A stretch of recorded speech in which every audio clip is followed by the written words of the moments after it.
계속해서 믿음에 대한 말씀을 우리 수요 말씀으로, 수요 기도의 말씀으로 계속 나누고 있습니다. 몇 주째 계속되고 있어요. 오늘은 우리 히브리서 11장 1, 2절, 우리가 아주 잘 알고 있고 자주 언급하는 믿음에 대한 정의죠. 성경에 나오는 정의. 본문 다시 잠깐 봅니다. 믿음은 바라는 것들의 실상이요 보이지 않는 것들의 증거니 선진들이로서 증거를 얻었느니라. 선진들이 이로써 증거를 얻은 그 증거가 뭐냐? 바라는 것들, 보이지 않는 것들, 그런 것들에 대해서 하나님이 주신 증거가 있었는데 그것을 증거로 해서 믿음을 얻었다, 뭐 이런 얘기예요. 이 바라는 것들의 실상, 보이지 않는 것들의 증거, 그것이 증거가 되어 이들이 믿음의 삶을 살았다라고 한 그것이 뭔가 도대체? 왜 성경은 믿음에 대해서 이런 식으로 정의를 할까? 조금 깊이 한번 들어가 보려고 그래요. 성경의 예들을 좀 살펴보면서 이 얘기를 좀 깊게 좀 나눠보려고 합니다. 우선 출애굽기 3장을 좀 보면요, 3장에 무슨 얘기가 나오냐면 하나님께서 모세를 부르시는 장면이 나와요. 불러서 내가 너를 이제 들어서 내 백성 이스라엘을 저 애굽에서 구출해 낼 것이다. 너는 가라 애굽으로. 그렇죠. 근데 이 대목을 보면 대부분 아마 아실 거라고 생각하는데 굉장히 길어요. 모세하고 하나님의 대화가 옥신각신하면서 길어요. 왜냐하면 하나님께서는 모세에게 가라 그러는데 모세가 금방 네 하고 대답하지 않고 뻗뜨긴단 말이에요. 못 가겠다고. 다른 사람 보내라 그러고 자꾸 그러죠. 좀 살펴보겠습니다. 3장 11절 12절 11절 읽습니다. 시작.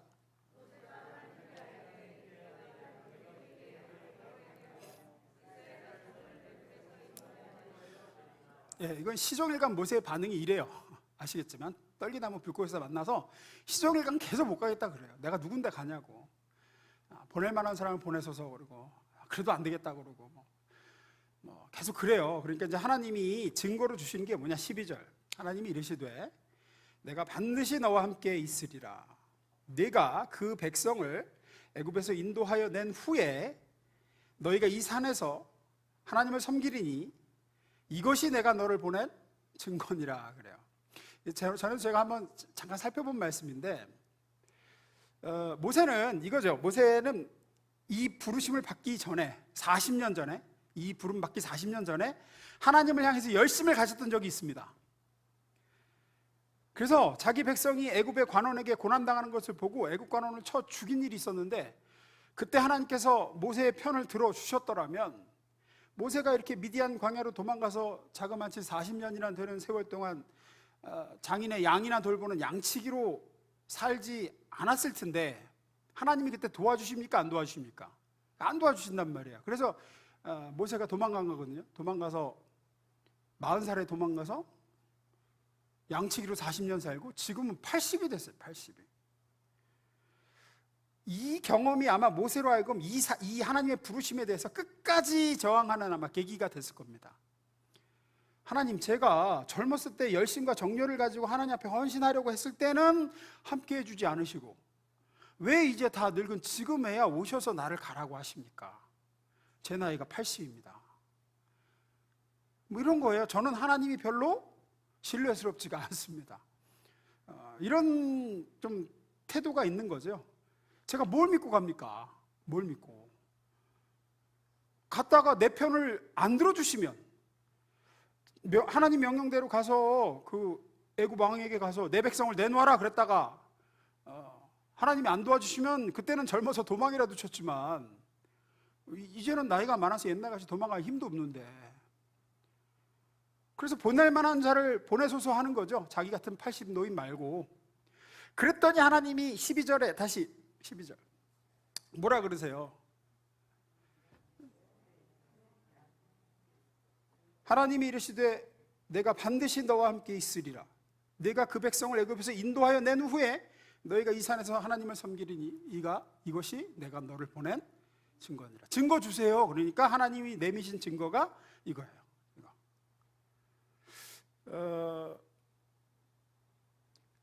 내가 정녕 너와 함께 있으리라 하시고 그 뒤에 증거를 주실 거면 당연히 뭐 눈을 여서 하늘의 천군 천사를 보여주신다든지, 엘리야가 탔던 불병거, 이걸로 내가 너를 도울 거야, 이렇게 해주신다든지 해야 이게 증거로 지금 얘기가 연결이 되거든요. 근데 증거라고 하나님이 제시하시는 게 뭐예요 지금? 네가 백성을 애굽에서 인도하여 낸 후에 너희가 지금 이 산, 네가 나를 만나 이 떨기나무 불꽃간에서 만나 이 산, 이 신의 산에서 하나님을 나를 섬길 텐데 이게 내가 너를 보내는 증거니라 그러세요. 이 증거가 말이 돼요 지금? 안 된단 말이에요. 이거는 함께 해주시겠다는 증거가 아니라 출애굽의 결과로 봐야 돼요. 출애굽하고 나서 결과가 그렇게 될 거라는 뭐 예언 가까운 거지, 이거는 내가 너와 함께해서 너로 통해서 이거 하겠다라는 증거가 안 된다고요. 예를 들면 이런 거예요. 기상청에서 일기예보를 하는데 내일은 비가 올 것입니다 라고 예보를 해. 그러면서 그 비가 올 거라는 증거로 기상청에서 뭐 보여줍니까? 위성사진 이런 거 보여주잖아요. 비구름이 이렇게 오고 있다고, 뭐 기압 배치 이런 거 일기도 보면서 설명하잖아요. 지금 일본 뭐 서쪽에 형성되어 있는 장마 전선이 서서히 뭐 초속 10m의 속도로 우리나라로 다가오고 있습니다. 내일 아침에 이 장마 전선이 한반도에 도달할 것이고, 그래서 전국적으로 3에서 100mm까지의 뭐 곳곳에 따라 뭐 지역에 따라 비가 내리겠습니다. 이렇게 말을 해야 그게 증거가 되는 거라고요. 지금 이렇게 되고 있으니까 이제 내일 비 온다. 그런데 예를 들어서 기상청에서 예보를 하는데 뭐라 그러냐, 내일은 비가 오겠습니다. 그것을 어떻게 할 수 있냐면 여러분들이 내일 우산 없이 외출 갔다가 틀림없이 비를 흠뻑 맞고 들어올 것이기 때문입니다. 이렇게 예보를 한다고 보세요. 이건 비가 오는 것에 대한 증거를 말한 게 아니라 결과를 얘기한 거예요. 결과를. 우리 인간의 입장에서 이건 증거라고 할 수가 없죠. 근데 오늘 하나님이 그렇게 얘기하시는 거예요 지금 모세에게. 우리는 앞으로 일어날 일에 대해서 지금 어떤 징조나 그렇게 될 만한 타당한 근거를 제시하는 걸 증거라고 하는데, 아직 일어나지도 않은 일에 대한 결과를 이렇게 될 거라고 말하면서 그걸 증거라고 말하진 않습니다 우리들은. 그런데 우리가 아까 읽은 출애굽기 3장 말씀에서 모세에게 주신 하나님의 증거가 그런 식이에요. 출애굽한 이후에 나타날 결과를 증거라고 지금 디미시는 거예요. 모세가 하나님, 저를 통해서 이 출애굽의 대역사를 이루실 줄을 제가 어떻게 합니까? 그러니까 그 대답이 네가 가서 내 백성을 인도하여 내서 이 산에서 와서 나에게 예배하게 될 것이다. 그것이 증거다. 그러나 말씀드렸을 때 이 말씀은 출애굽하고 나면 그렇게 될 거라는 말이지, 출애굽이 지금 될지 안 될지도 알 수 없는 상황에서 이건 증거라고 말할 수 없습니다. 하지만 하나님은 계속 그걸 증거라고 얘기하셔요. 증거야. 이런 식의 하나님이 내미시는 증거가 출애굽기 3장에만 있는 게 아니에요. 이사야 7장에도 나옵니다. 이사야 7장의 배경을 잠깐 설명드리면, 이사야 7장은 어떤 상황이냐, 이스라엘이 남북으로 분열한 이후의 역사입니다. 이사야 7장은 이스라엘이 남하고 북으로, 우리나라처럼 남북으로 분열됐었죠. 우리나라하고 이스라엘이 비슷한 게 정말 많아요. 정말 많아요. 그 외세에 이렇게 침입받아서 지배받은 역사도 있고 남북으로 분열된 것도 그렇고 비슷한 게 많은데, 어쨌든 북왕조는 이스라엘, 남왕조는 유다로 갈라져 있을 때입니다. 그런데 같은 민족인 남왕국 유다와 북왕국 이스라엘이 별로 친하게 지낸 일이 별로 없어요. 역사에 보면 거의 많이 다퉜어요. 북왕국은 정치적으로나 외교적으로 수완을 잘 부렸습니다. 훨씬 좋아서 인근의 강대국하고 연합을 해서 유다를 침공을 많이 했어요. 또 그 이사야 7장에 또 이렇게 쳐들어왔는데, 그 남유다의 임금이 아하스라는 임금 때에 일어난 일이었습니다. 북왕국 이스라엘의 왕 베가라는 임금이 아람, 이웃나라 아람, 지금의 사우디아라비아죠, 아람 왕 르신하고 연합군을 형성해서 유다를 정복하고자 쳐들어왔습니다. 남유다의 이제 그 명운이 바람 앞에 등불 같은 때예요. 그래서 지금 연합군이 쳐들어왔습니다 소식을 들은 아하스 왕이 막 전전긍긍하고 있는 거예요. 망했네, 이제 우리나라 망했네, 우리가 어떻게 저 대군을 막냐, 뭐 이러고 있을 때에 하나님께서 이사야 선지자를 보내서 아하스에게 염려하지 말라, 내가 남유다와 너의 그 유다 지파를 내가 지켜줄 것이다 라고 약속을 해주세요. 그러면서 증거를 주시면서 뭐라 그러냐, 걱정하지 마, 르신과 이 쳐들어온 배가는 뭐 불타다 남은 부직갱이에 불과하니까 너희가 이길 거다, 내가 너희를 위해 싸울 거다, 내가 너희를 지키리라. 그러니까 이제 아하스 왕이 우리가 이길 것을 뭘로 합니까? 그래요. 증거를 주세요. 증거를. 우리가 이길 거라는 증거를 보여주세요. 하나님은 우리를 지켜주실 것이라는 증거를 주세요. 그러니까 그 증거가 이사야 7장 14절 말씀이에요. 읽습니다. 시작.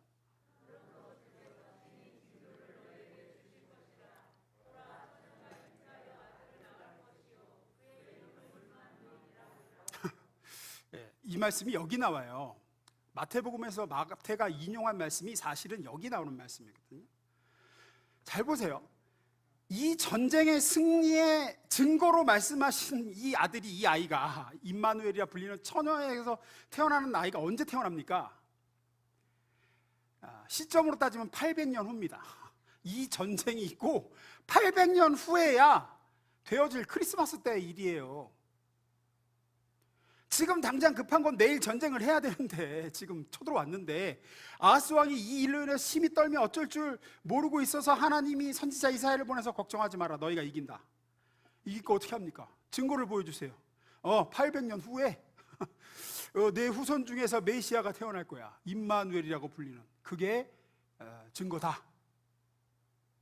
아니 내일이 전쟁인데 800년 후에 태어날 자손에 대해서 말씀하시면서 증거라고 하시는 게 이게 어떻게 증거가 돼요?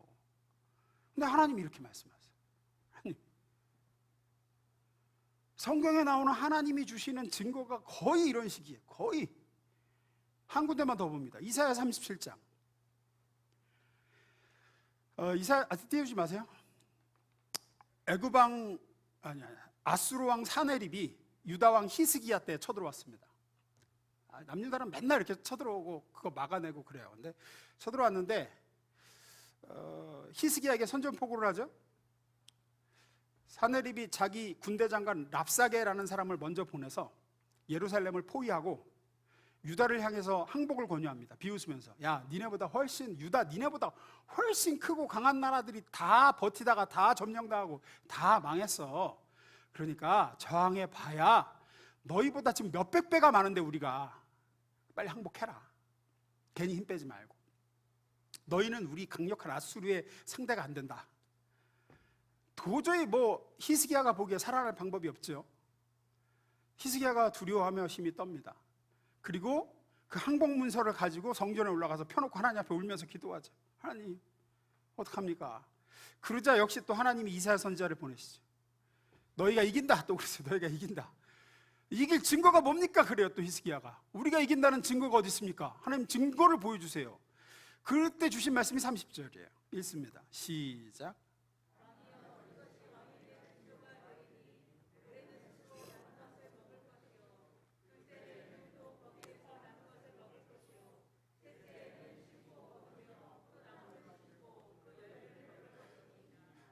역시 희한한 말씀을 주시죠.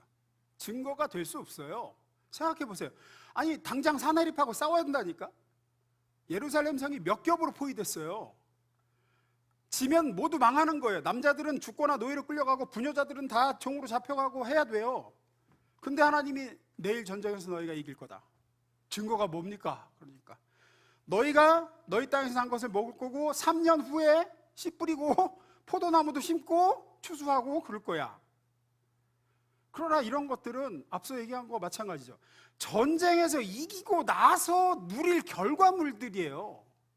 전쟁에서 이길 증거가 아니라 적을 물리치고 나서도 한참 후에나 될까 말까 한 일들입니다. 만약에 진다면 이런 거는 있을 수도 없는 일들인데 하나님은 여기서 어떻게 해야 이길 수 있습니까? 이길 징조가 뭡니까? 증거가 뭡니까? 라고 묻고 있는데 이기게 되면 생기게 되는 것을 말씀하시면서 그게 증거다 그러시는 거예요. 그게 증거다. 하나님의 증거는 늘 이런 식입니다. 미래를 볼 수도 없고 오로지 지금 눈에 보이는 당면한 문제와 고통 가운데 있는 현실의 어려움을 겪는 우리 입장에서는 증거가 아니야. 그거는 증거가 아닌데도 하나님께서는 늘 이렇게 증거하세요. 이렇게 될 것이다. 그리고 그게 증거다 그러세요. 하나님께서는 우리에게 네가 나를 굳건히 믿으면 내가 너희를 승리하게 하리라 이렇게 말씀하시지도 않고 너희가 이 싸움에서 이길 것인데 이기기 위해서는 너희가 이렇게 하라라는 조건도 없습니다. 다만 그 싸움에 대해서 걱정하는 우리가 이길 거라고 말씀하시면서 증거를 주시는데 싸움을 이기고 난 후에 생기는 결과에 대해서만 말씀하시는 거예요. 이것이 우리가 믿음이라고 하는, 바라는 것들의 실상과 보이지 않는 것의 증거가 믿음이라고 하는 것과 굉장히 밀접한 연관성이 있어요. 다시 출애굽기 3장을 봅니다. 도대체 하나님께서 무슨 말씀을 하고 계신지 3장 11절 있습니다. 시작.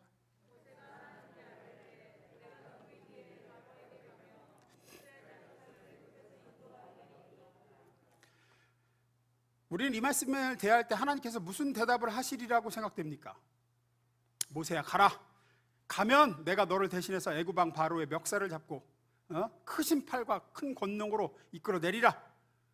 내가 너를 도우려고 이렇게 천군 천사를 이렇게 대기시켜놨다. 뭐 이렇게 나와야 자연스러운데 아까 나눴듯이 하나님의 대답은 12절 내가 정령 12절 내가 정령 너와 함께 있으리라.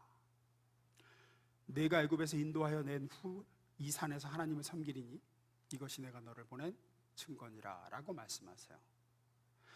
이렇게 말씀하신 이유가 뭔가, 이렇게 왜 먼 미래에 되어질 일을 지금 증거라고 얘기하시면서 말씀하시는가?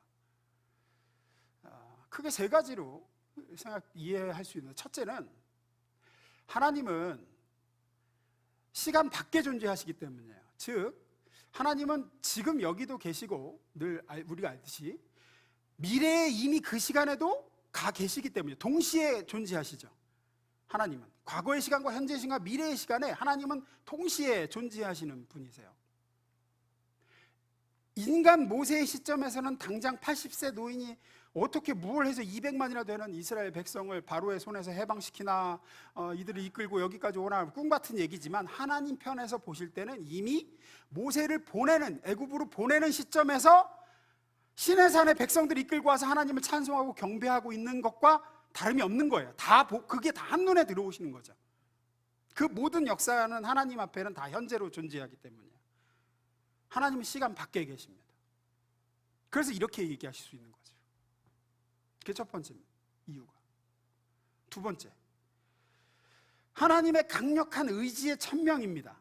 이렇게 결과를 증거로 말씀하시는 이유는, 미래에 되어질 일을 증거라고 얘기하시는 이유는 무슨 일이 있어도 내 전능한 팔로 나의 진념으로 내가 이 일을 이룰 거다 라고 말씀하시는 거예요.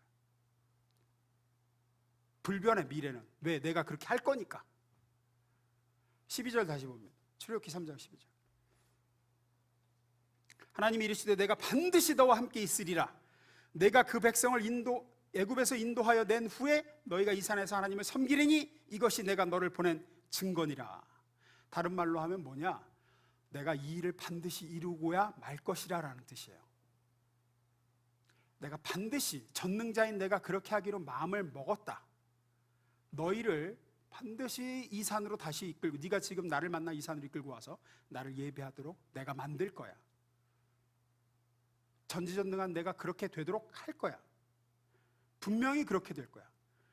너희가 어떻게 하든지, 애굽 왕이 바로가 어떻게 나오든지 상관없어. 왜? 전능자인 내가 그렇게 하기로 결정했고 내가 의지를 가지고 이 일을 추진하고 있기 때문에 반드시 그렇게 될 거야. 그게 두 번째예요. 하나님의 의지의 천명이에요. 이렇게 말씀하시는 거예요. 세 번째는 이런 의미입니다. 내가 주관해서 이 일을 이룰 거니까 너희가 할 일은 없어 라는 의미예요. 이렇게 될 텐데 여기서 너희가 기여할 것은 없어. 내가 할 거야. 우리 속담으로 말하면 굿이나 보고 떡이나 먹어, 그런 의미인 거예요. 이 일에서 인간인 네가 할 일은 없다. 보세요. 내가 다 할 거야. 내가 되도록 할 거야. 우리가 걱정하는 바는 언제나 이 싸움을 이기기 위해서, 이 문제를 해결하고 이 어려움에서 벗어나기 위해서 내가 해야 될 게 뭡니까? 라고 이제 자주 묻는단 말이에요. 내가 뭘 해야 됩니까? 그러나 이 문제에 있어서 하나님은 따로 말씀을 안 하세요. 모세에게도 어떻게 해야 됩니까? 거기엔 말 안 하세요. 이 백성이 여기 와서 나를 예배하게 될 거야. 아하스 임금도 제가 어떻게 해야 저 연합군을 이길 수 있습니까? 거기에 대해서 말 안 하세요. 800년 후에 처녀가 잉태하여 아들을 낳을 텐데 그 아들 이름이 임마누엘이라 해라. 히스기야에게도 사내립을 어떻게 물리칠지 그 방법이나 뭐 히스기야가 해야 될 일에 대해서는 얘기 안 하세요. 3년 후에 너희가 땅에 씨 뿌리고 포도나무 가꾸고 그 소출을 먹게 될 거야. 이 싸움을 통과한 다음에 우리에게 생기는 결과들만 증거로서 제시하고 계시죠.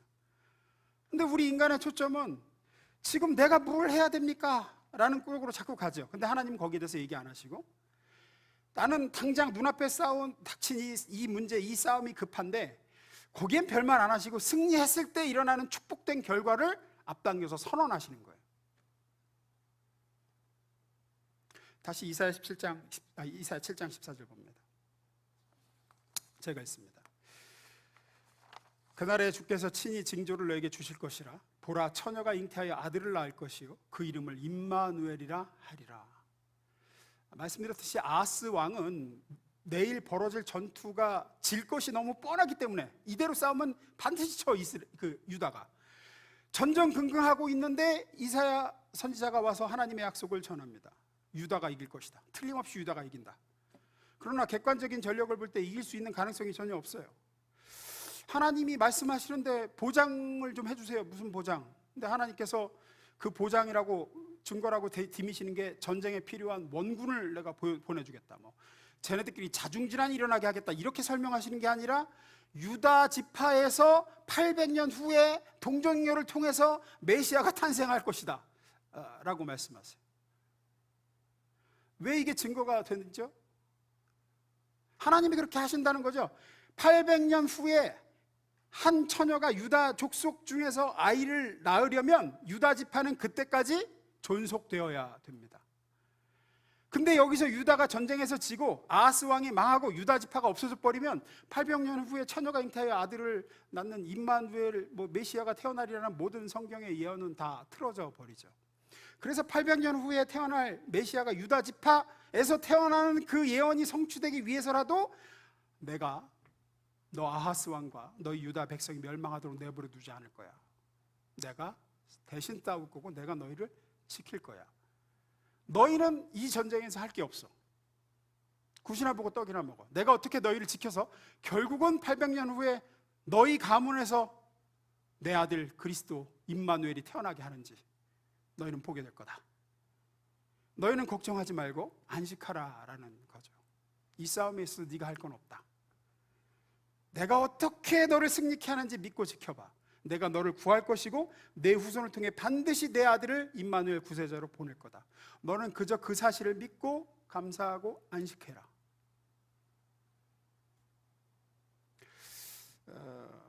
길게 설명드렸는데 하나님께서는 모세에게나 아하스 왕에게나 히스기야 왕에게처럼 우리에게도 우리가 현실의 고통, 현실의 문제와 두려움 가운데 주님 앞에 나아가 도와주세요. 이거 어떻게 해야 돼요? 하나님 해결해 주시면 증거를 보여주세요. 이럴 때 이런 식의 증거를 주실 때가 우리에게도 많다는 거예요. 나는 지금 당장에 내 눈앞의 문제는 너무 힘든데 당장 내일 일을 생각하면 가슴이 막 답답하고 눈앞이 캄캄한데 하나님은 이 문제가 해결되고 난 이후에 결과로나 주어질 어떤 축복에 대해서 말씀하세요. 한참 뒤에나 될까 말까 한 그런 얘기를 약속으로 주시는 거예요. 지금으로 봐서는 예를 들어 이런 거예요. 내 자녀가 교회를 아예 거부해. 온 적이 없어 교회를. 어렸을 때부터도 그렇고 교회 가자 그러면 좀 크니까 이제 막 승질을 내고 이제 교회는 엄마나 다니고 자꾸 이렇게 나오는 거야. 그래서 너무 가슴이 무겁고 그래서 주님 앞에 나와 기도를 해요. 기도하는데 성령께서 감동 중에서 말씀하시는 게 내가 네 아들과 딸을 만세전에 택하였고 나의 큰 귀한 도구로 내가 기둥으로 삼아서 크게 들어 사용할 거다. 그러면서 말씀을 주시는데 뭐라고 주시냐? 잘하였도다, 착하고 충성된 종아, 이렇게 해가지고 내 자녀 교회도 안 나오는 애한테 충성된 종이라는 식의 약속을 주시는 거야. 얘가 아니 예수를 믿은 적도 없고 교회도 안 나오는데 무슨 충성된 종이야? 아니 잘 다니다가 잠시 방황하는 자녀면 또 몰라. 아예 복음을 거절하고 이러는 애인데 크게 들어 사용하는 건 관두고 교회나 나오게 해주세요라고 하는데 하나님은 내가 네 자녀를 크게 축복의 사람으로 주겠다. 이렇게 말씀을 하시는 거예요. 이유는 뭐냐? 이렇게 아까 말씀하셨죠. 하나님은 이미 그 미래에 가 계시기 때문이고, 나는 지금만 보지만 하나님은 거기도 보시고 계시기 때문이고, 두 번째는 하나님의 강력한 의지와 집념으로 그렇게 되도록 하겠다는 약속을 해주시는 거예요. 내가 그렇게 해주겠다. 여러분, 연약한 인간의 집념을 가지고 뭐를 해도 불가능을 가능케 하는 게 꽤 있어요. 우리 이 연약한 인간이 집념을 가지고 뭐를 해도 저게 될까 싶은데 되는 일들이 종종 꽤 있죠. 그러면서 인간이 참 대단하다 이런 얘기하죠. 하물며 하나님이 집념을 가지고 뭘 하시려고 작정을 하시면 못하실 일이 없습니다. 그래서 하나님은 이렇게 미래에 어떻게 될 일을 가지고 증거를 얘기하시는. 세 번째는 아까 말씀드린 대로 내가 주관하고 주도해서 반드시 이 일을 이룰 거니까 네가 할 일은 없어. 네가 할 일은 단 하나야. 믿는 거야. 내가 할 걸 믿는 거야. 요한복음 6장 29절에서 얘기하죠. 예수님께서 읽습니다. 시작.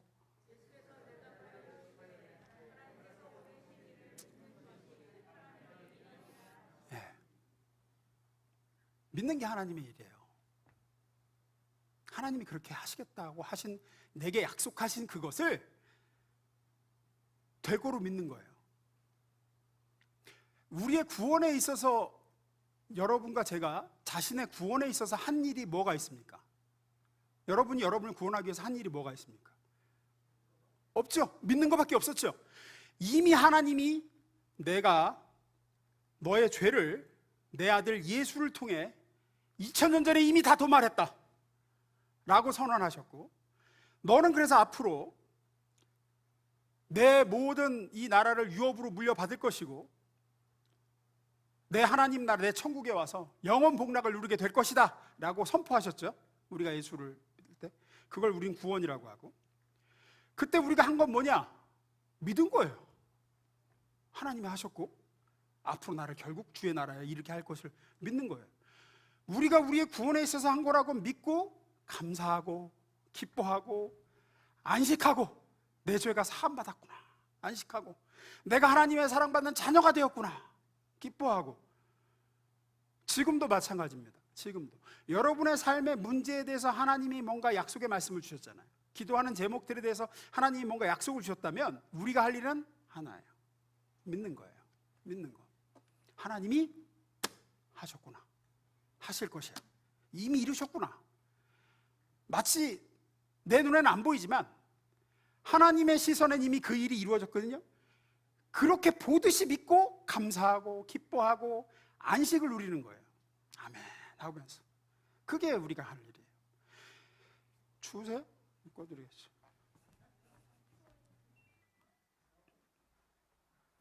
참 어렵네요. 덥다 그러시고 춥다 그러시고.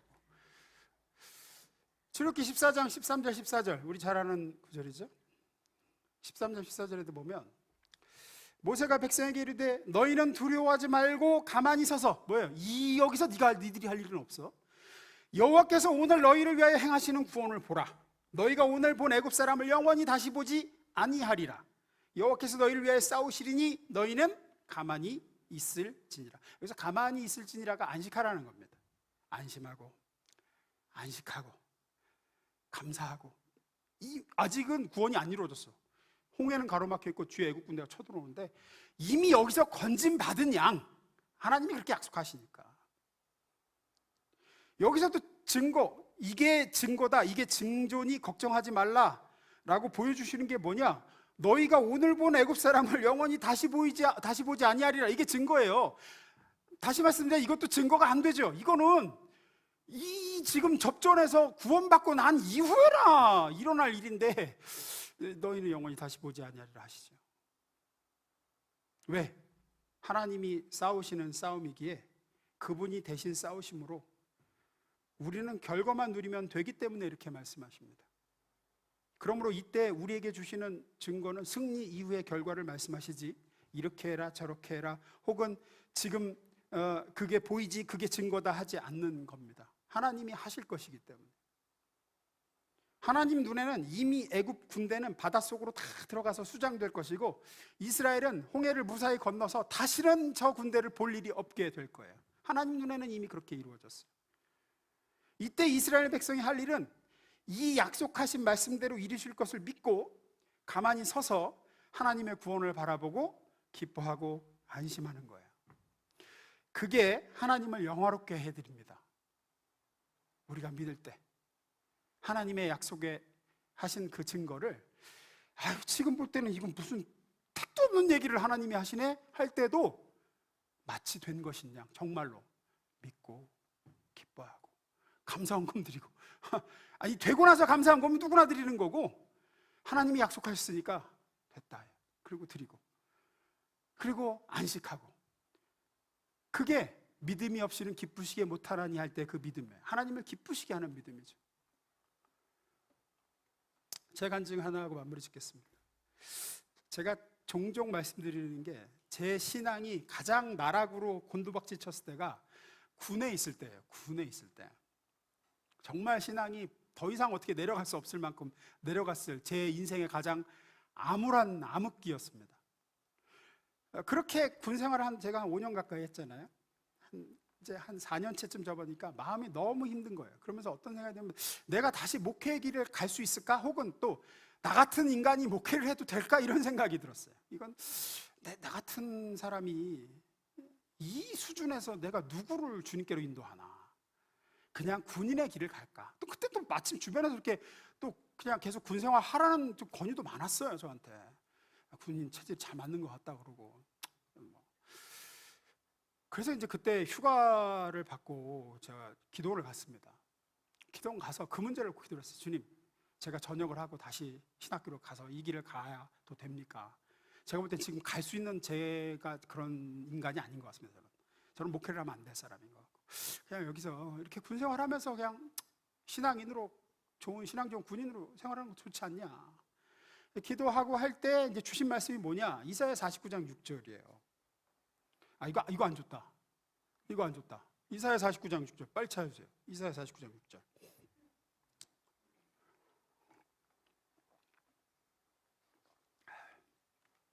그때 제가 받은 말씀이 이거예요. 찬양하고 동시에 같은 이 구절로 만든 찬양인데 그 찬양하고 이 말씀하고 딱 맞아떨어지면서 주셨어요. 아침에 묵상할 때 이 말씀 주시고 기도하러 그 집회 참석했는데 이 찬양이 계속 나오는 거예요. 그래서 그 다음에 또 교회로 왔는데 교회에서도 또 새벽에 기도하는데 이 음악이 나와서 제가 굉장히 놀래고 그랬는데 49장 6절 없어요? 네. 잘 안 보인다. 그가 이르시되 내가 나의 종이 되어 야곱의 지파들을 일으키며 이스라엘을 읽어주세요. 이스라엘 시작. 매우 쉬운 일이라 내가 또 너를 이방인의 빛으로 삼아 나의 구원을 베풀어 땅끝까지 이르게 하리라. 이게 그때 주신 말씀인데 당시에 제 상태하고는 너무 동떨어진 얘기였어요. 너무 아니 당장 전역을 할까 아니면 계속 군인으로 살까 사역자의 길을 가야 되나 말아야 되나를 여쭈었는데 아니 이런 말씀을 주셨어요. 근데 이 말씀을 제가 몇 년 전에 그 안식년 때 남수단에 가서 연합 집회를 인도하고 그 흑인들 시커먼 사람들 앞에서 복음을 전하면서 그때 다시 생각났어요. 이 말씀. 이때 하신 약속이 이렇게 성취되는구나. 내가 이렇게 이방 땅에 와서 말씀에 빛된 하나님의 비친 말씀을 이들에게 이렇게 전하고 있구나. 만군의 여호와의 열심이 나 같은 사람을 결국은 이렇게 목사로 세우셨고 약속대로 이렇게 말씀하신 대로 이 아프리카 땅에 와서 복음의 빛된 말씀을 전하게 하시는구나. 부끄럽게도 저는 그 당시에 약속을 받았을 때는 아멘하지 못했던 것 같아요. 지금 생각해보면 아니 뭐 이런 거 말고 제대를 해야 되냐고요? 말아야 되냐고요? 다시 신학교를 가야 되냐고요? 말아야 되냐고요? 그거 얘기해 주세요 하는데 하나님은 이걸 말씀하시더라고요. 제가 이 말씀을 그때 받았을 때 믿고 기뻐하고 하나님이 나 같은 사람을 이렇게 쓰시겠구나라고 감사하고 안식하지 저는 못했던 것 같습니다. 사랑하는 여러분, 여러분들에게도 분명히 하나님이 주신 약속들이 있을 겁니다. 아마도 그 약속은 대부분의 경우 먼 미래나 지금 문제 해결되고 한참 뒤에나 일어날 일을 말씀하시는 경우가 많을 거예요. 여러분들은 믿고 감사하고 안식하셔서 믿음이 없이는 하나님을 기쁘시게 하지 못하나니 할 때 그 하나님을 기쁘시게 하는 믿음의 소유자들 되시기를 축원합니다. 모세에게 약속의 말씀을 주셨던 것처럼 분명히 여러분에게도 약속의 말씀을 주신 것이 있을 거예요. 적군에게 둘러싸인 아하스 왕에게 히스기야 왕에게 주신 증거처럼 여러분에게도 문제가 다 해결되고 난 축복된 결과로 내가 이렇게 할 것이다 라고 하신 게 있을 거예요. 모르겠습니다. 나만 혼자 지금 교회 나오는데 온 가족이 함께 뜨겁게 주를 찬양하고 가족 예배를 드리리라는 그런 약속을 주셨을 수도 있어요. 택도 없는 얘기 같지만 지금 현재로서 믿지 않는 배우자나 자녀가 예수님을 구주로 영접하고 막 눈물을 흘리면서 침례받는 모습일 수도 있습니다. 약속의 말씀을 그렇게 주셨을 수도 있어요. 자신에 대해서 지금의 이런 약하고 초라한 내 신앙의 모습이 아니라 예수를 닮은 온전한 모습으로 거룩하게 서 있는 내 모습일 수도 있고, 지금 기도하고 있는 문제가 다 해결되고 난 한참 이후에 축복된 열매를 말씀하시는, 증거로 제시하시는 하나님이십니다. 그것을 믿으심으로 기뻐하시고, 그때까지 노심초사하고 불신하면서 근심하고 슬퍼하면서, 아니 약속대로 이루시긴 이루시겠지, 근데 그때까지 과정이 기쁨으로 이렇게 안식하는 게 아니라 그냥 이렇게 아니고 된 줄로 믿고 감사하고 안심하고, 그것이 믿음이에요. 오늘 본문 다시 봅니다. 히브리서 11장 1, 2절. 믿음은 바라는 것들의 실상이요 보이지 않는 것들의 증거니 선진들이 이로써 증거를 얻었느니라. 왜 이렇게 표현한다고요? 우리 인간의 시점에서는 보이지 않습니다. 현재로서는 바라는 것이지만 아직 실제로 일어나질 않았습니다. 그런데 하나님이 약속을 주셨습니다. 그렇게 약속을 받은 믿음의 사람은 그것이 실제로 일어난 일인 양 기뻐하고, 지금 그걸 눈에 보는 것인 양 감사하고 안식한다는 거예요. 그래서 믿음이 바라는 것들의 실상이 되고 아직 보이지 않는 것들의 증거가 되는 것입니다. 이 믿음이 없이는 하나님을 기쁘시게 하지 못합니다. 이 믿음이 있으면 하나님을 영화롭게 하고 하나님을 기쁘시게 해드립니다. 사랑하는 우리 이 자리에 있는 모든 성도분들이 예수님이 백부장에게 칭찬하신 것처럼 내가 이스라엘에서도 이만한 믿음을 보지 못했다. 왜? 아니 종이 아픈데 말씀만 하옵소서. 이미 백부장은 말씀하시면 나은 종의 모습을 이제 믿는 거죠. 그렇게 칭찬받는 하나님의 믿음의 백성 되시기를 주의 이름으로 축원합니다.